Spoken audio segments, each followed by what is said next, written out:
Hey everyone, how you doing today? My name's Eric. As always, I want to thank you for coming by and checking out my video today. On this episode of Smo'King, I'm going to give you my review of the Erickhill infrared thermometer. Now you might say, what's an infrared thermometer? Basically, it's a no-contact thermometer, or think of it as a temperature gun. It allows you to take temperatures of food you're cooking or a surface you're cooking on from a distance without having to touch it. And this is becoming more and more essential in the kitchen.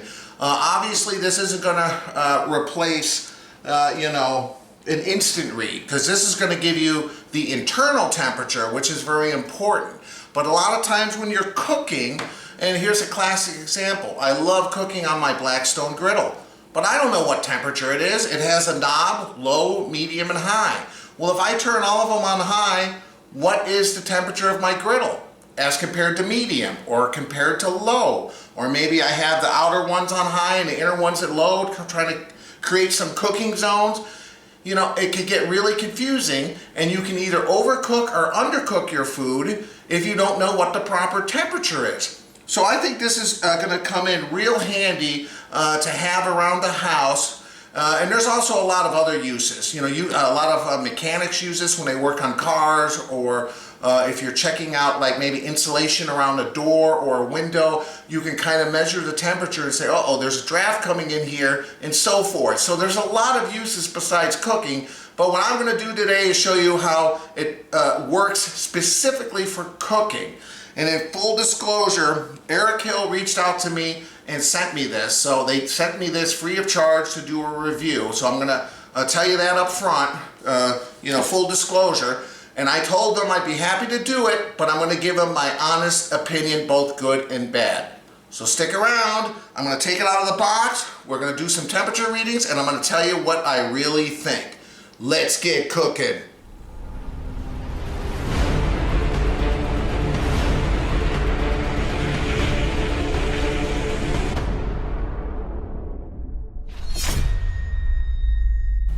Alright guys, before I get testing, I just want to kind of show you, this is their Amazon page where you can order this. Of course, I'll leave a link below. Infrared thermometer, it can go from negative 50 degrees Celsius to 600 degrees Celsius, or Fahrenheit, which is what we're used to in the United States, negative 58 degrees Fahrenheit to 1,112 degrees Fahrenheit. So this has got all the temperatures covered. I don't see in any scenario where you would need a longer, bigger range than that. Okay, and here it is. It's not very expensive, $23.99. So if you've been on the fence about kind of thinking about getting one of these, this might be the time. Well, obviously based on my review, but out of 1,805 ratings here on their Amazon page, they have 4.5 stars. And right now I don't have the code, but Erickhill said they were going to send me a discount code that my users who are interested in purchasing it can use. So by the time I upload this video, I should have the code below in the video description. Use that code at checkout and get a discount. Alright, so let's get busy and test this thing out. Alright guys, so let's open up the box and see what's inside. I don't know if I mentioned it. This specific model is the Erickhill Rook 600 SP model. Okay, I think they have several models. I think this is kind of their top of the line one. So we get a couple batteries. We got it in a nice kind of case, and we get a little user's manual. All right, so let's take a look here. User's manual. Looks like it's just got a bunch of instructions in a wide variety of languages. It says it comes with a 3-year warranty. So I'm not going to bore you with all that. Let's take a look here. I have to say the case, it's got a little belt loop. So, if you wanted to carry this with you on your belt, if you're a technician checking for insulation around the windows or doors, or you were working with heating and air conditioning units and needed to check temperatures, or even working on automobile engines or stuff like that, you might want to carry that on your belt. So let's take a look at it. And it does look pretty heavy duty. I mean, this isn't some flimsy Got a Velcro on top. It's not some flimsy one that sometimes they throw one in real cheap and the fabric isn't very strong. This feels like it's very durable and it would last a long time. So here's the unit itself. And I guess you just open up here in the handle, and that's where you put the batteries. So let me put the batteries in and we'll check this thing out. Alright guys, I put the battery in it here just to show you here. It feels pretty heavy duty. It is made of plastic, obviously. And you're supposed to hold it, I guess, at a ratio of 12:1 from whatever you're trying to get a temperature of. It's got a little laser that'll kind of tell you where exactly it's measuring the temperature. And it's got a lot of other neat features. I'll kind of go through them with you here, but we're just going to use it right now just on this cutting board here. Obviously we're in the kitchen, it's room temperature. So you push the button, you'll see that little laser light, and then when you release it, 74.1 degrees. There's a little button here that turns that laser on or off. You can also do it without the laser. I'm getting the same temperature, but the laser is kind of a neat little feature. Here's a button where you can change Fahrenheit to Celsius. And then back down here there's a mode, so you can set the maximum temperature, the minimum temperature, and the ambient temperature. Okay, I'm not quite sure what EMS, I guess I should have read the directions. But you know what, I guess this is calibration mode where you can calibrate it if you're testing it to see how accurate it is. But supposedly it is calibrated before they ship it to you.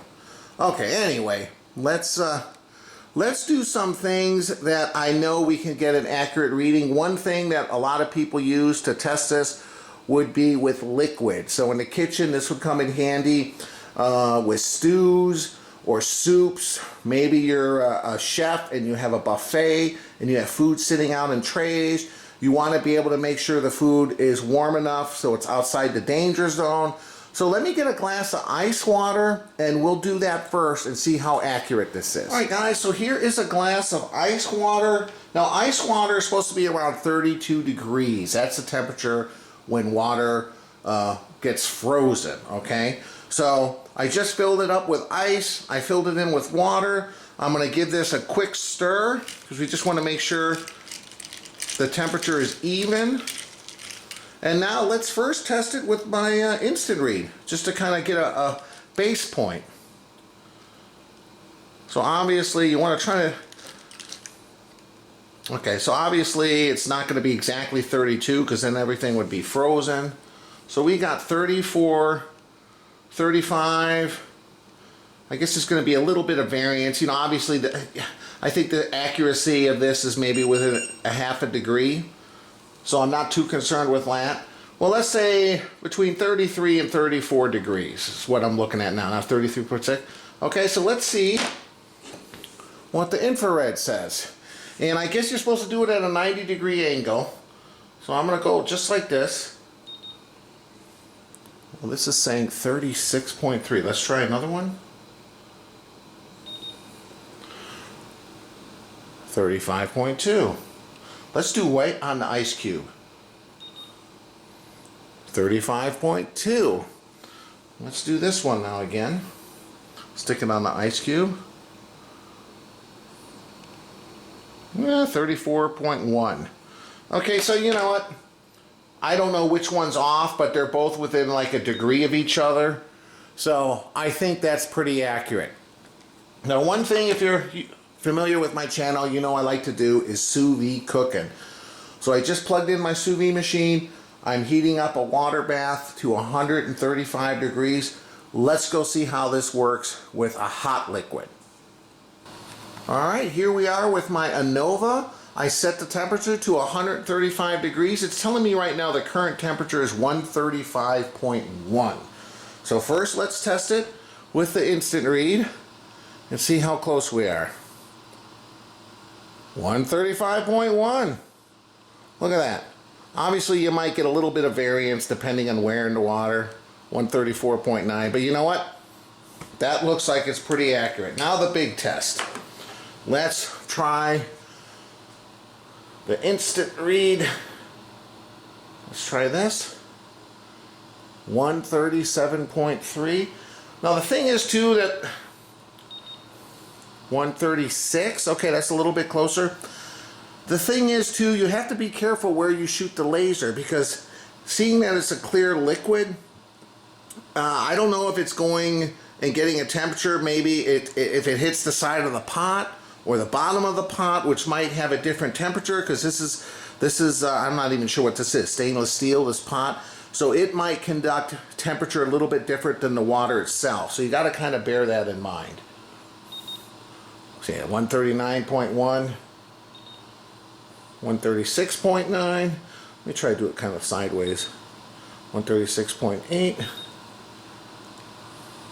So you can also hold it down and kind of move it around. So this is, it looks like it's registering just a little bit high.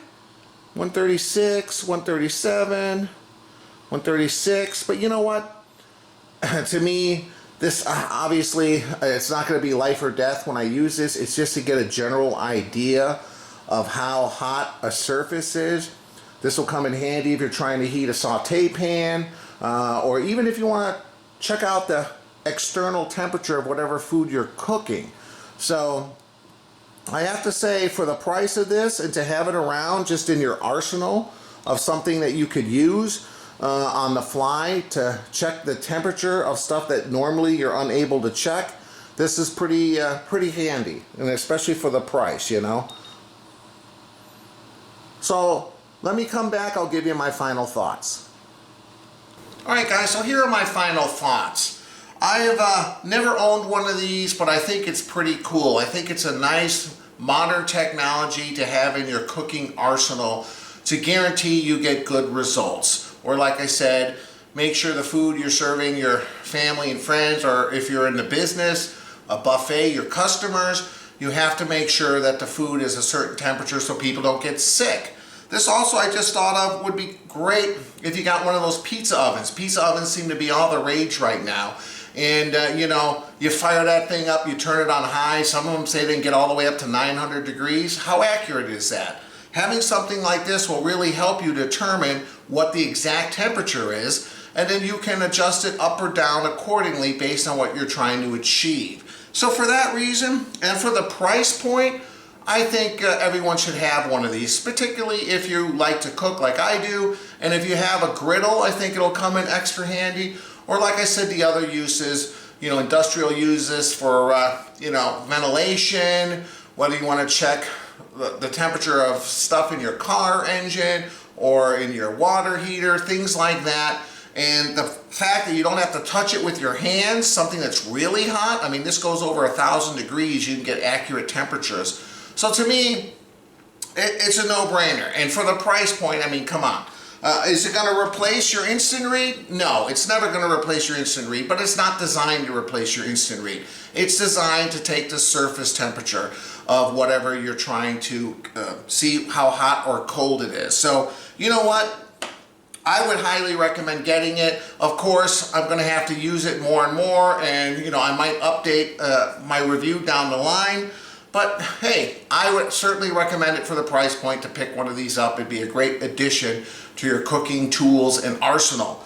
And check out the discount code below that they're going to give you. It's going to be even less expensive. So overall, I would say get one of these. It's an inexpensive, accurate tool that'll help you in the kitchen. As always, guys, I appreciate you stopping by and checking out my video. If you like the video, please hit the like button. It really helps my channel. I would love it if you hit the logo, like on my shirt, down in the bottom corner of the screen. That way you'll be able to subscribe to my channel. And if you want to check out my whole video collection, go to my website, ericksmokingbbq.com. I got a link below, and I'll leave a little card here at the end. You can go check it out. I got all my video recipes with photos, descriptions, the whole thing. As always, guys, I appreciate you coming by. We'll see you next time. Thanks for stopping by.